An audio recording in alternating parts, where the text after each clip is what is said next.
tout de suite les infos.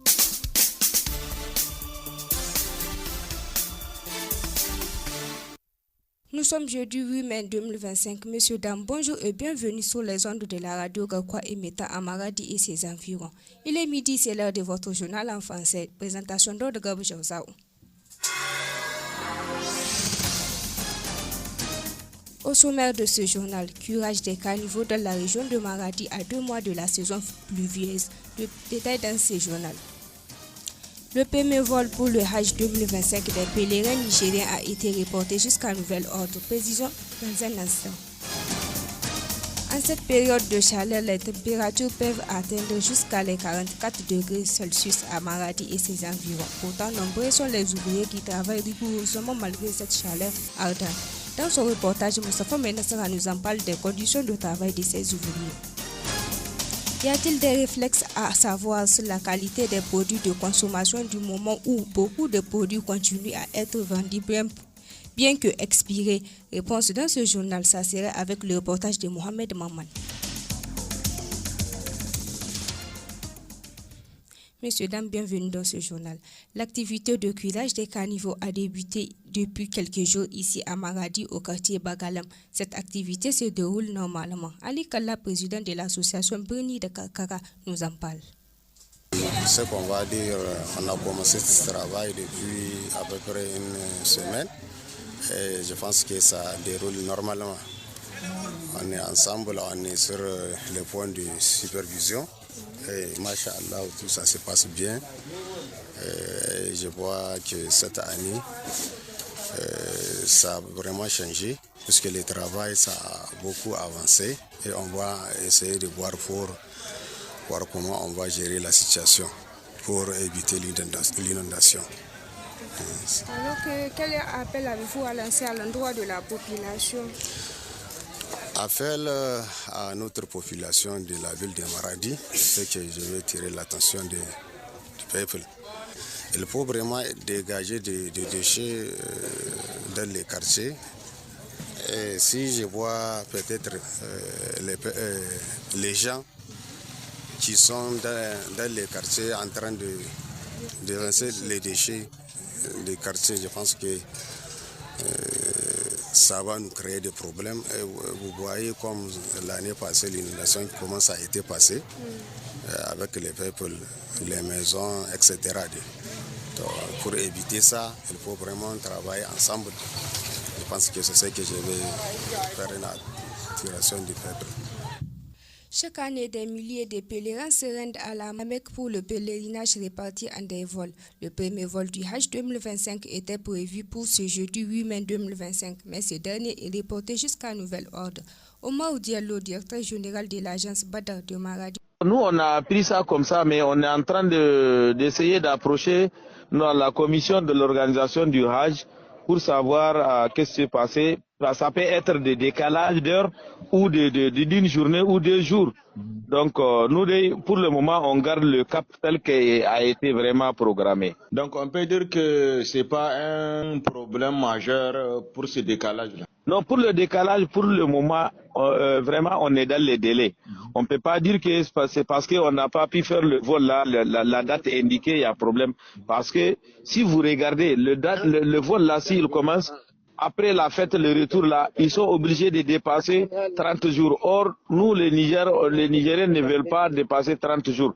Donc, ça veut dire que même s'il y a décalage de 3 jours, 4 jours, 5 jours, vraiment, on est dans les délais. Donc, pour le moment, vraiment, il n'y a pas de danger. Et pour le moment, on souhaite que la commission de l'organisation du Hajj essaye de rétablir les choses dans les normes pour qu'on puisse quand même continuer dans nos programmes normaux. Que ce retard ne peut pas décourager les futurs pèlerins? Il n'y a même pas de retard. Pour le moment, au Niger, il n'y a même pas de retard. Pour le moment, on a besoin de 2 semaines, voire 3 semaines. Donc, on n'a pas besoin de beaucoup de temps. J'ai dit on a 3 avionneurs. Les 3 avionneurs, normalement, ils peuvent faire le travail. Même un seul avionneur peut prendre tout.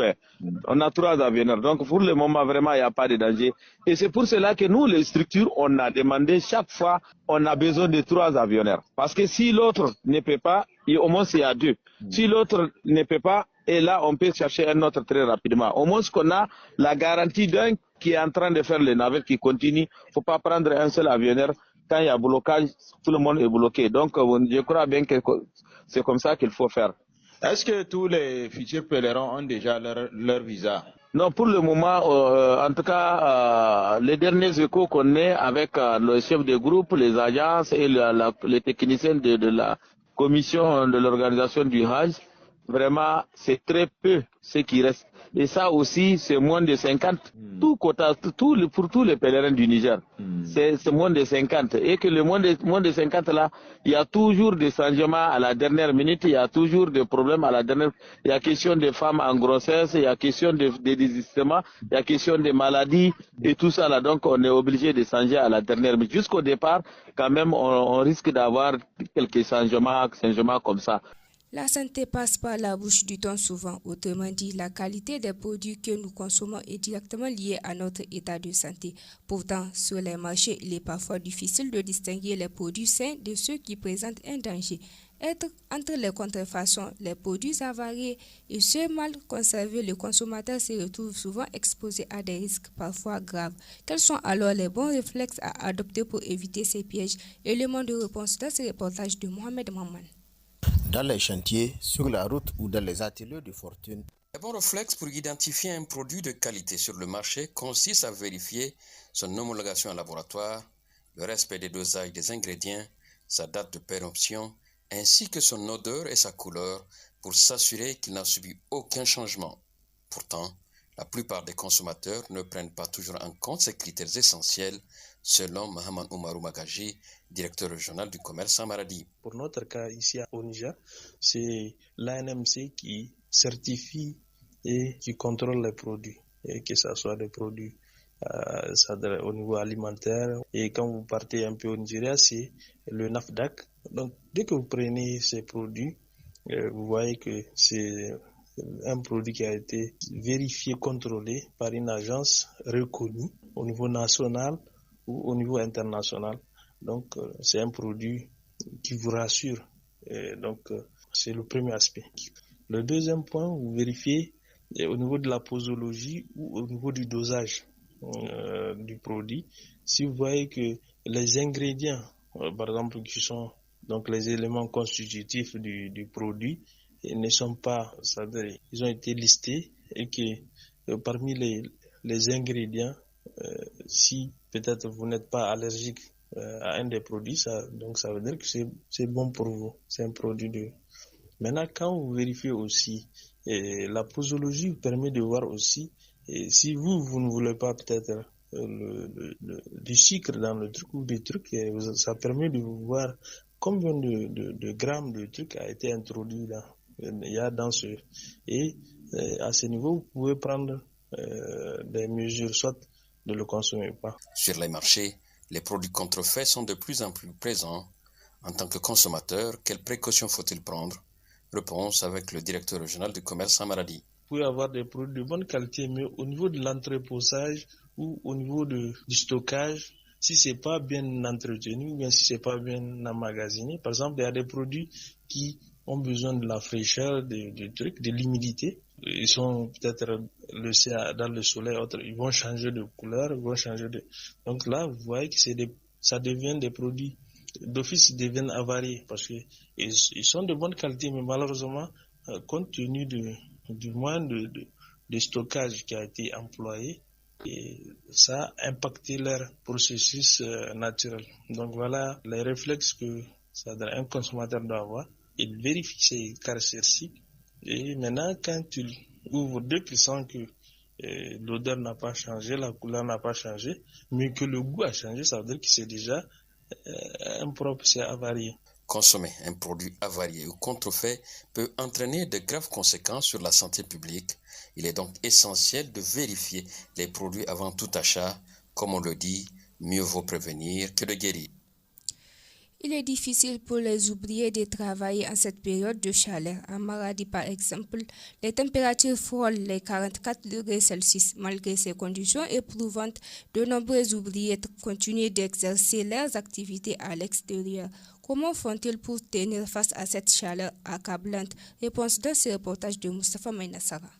Dans les chantiers, sur la route ou dans les ateliers de fortune, la chaleur n'épargne personne. Mamma Lawli Baga Issa est ouvrier au marché cadre de Maradi. To gaskiya mu dai muna yin shi cikin zahin nan he yanda ba a zato ko ba haka ba ka san shi mutum in ba ya da dan an ce ana zahi ya ga hanyar samu ba ganin zahin zai ba. Nous travaillons beaucoup sous ce soleil. Nous ne pouvons pas nous reposer car c'est notre gagne-pain. Même à 13h on travaille car tu as des bouches à nourrir. En cas de coup de chaleur, on amène la personne sous ses hangars. Elle prend du lait ou de l'eau. Elle se repose et après elle reprend le travail. Sai dai in ka zahi ya buge ka to muna iya kawo ka garin hamacin. Kana zamna lokacin da ka holhodo ka dawo ka samu wani ruwan sanyi ka sha ko wata madara ka sha jikinka kuma koma za ka yi. Pour tenir le coup, les ouvriers s'adaptent, travaillent aux heures fraîches, pauses fréquentes. Dr Mahamanda Hadaoud Ali, analyste en santé publique, numérique et innovation, nous explique les précautions à prendre pour bien travailler à cette période de chaleur. Il existe des gestes simples qui sauvent des vies. L'hydratation, 3 à 4 litres d'eau par jour, éviter l'alcool et l'été trop sucré, vêtements adaptés, tissu ample en coton et turban pour protéger la nuque. Dormir sur des nattes en fibres naturelles, privilégier les fruits gorgés d'eau comme pastèque et le lait fermenté pour récupérer les sels minéraux. Il existe des croyances dangereuses qui sont à éviter. Par exemple, voir très froid, rafraîchi, ce qui est faux. Cela provoque des chocs thermiques et des crampes. À Maradi, la chaleur est un fardeau quotidien, mais aussi une réalité que les ouvriers affrontent avec courage et adaptation. Dans les marchés, garages et ateliers, cette chaleur modifie le rythme de travail. Certains réduisent leurs horaires, d'autres multiplient les stratégies pour continuer à travailler même en l'absence de politique de protection spécifique.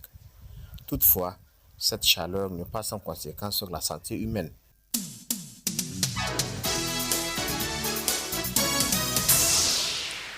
Il est midi passé de 9 minutes. Actualité internationale à présent. Pour les zones d'ordre public au Mali, le chef de l'État, le général Assimi Goïta, a signé un décret portant la suspension jusqu'à nouvel ordre des activités des partis politiques et des associations à partis politiques. Suite à l'annonce de ce décret, ce mercredi 7 mai 2025 à la radio-télévision nationale, une tension s'est déclenchée entre les autorités et les forces politiques maliennes. Les détails avec Sarah Issouf.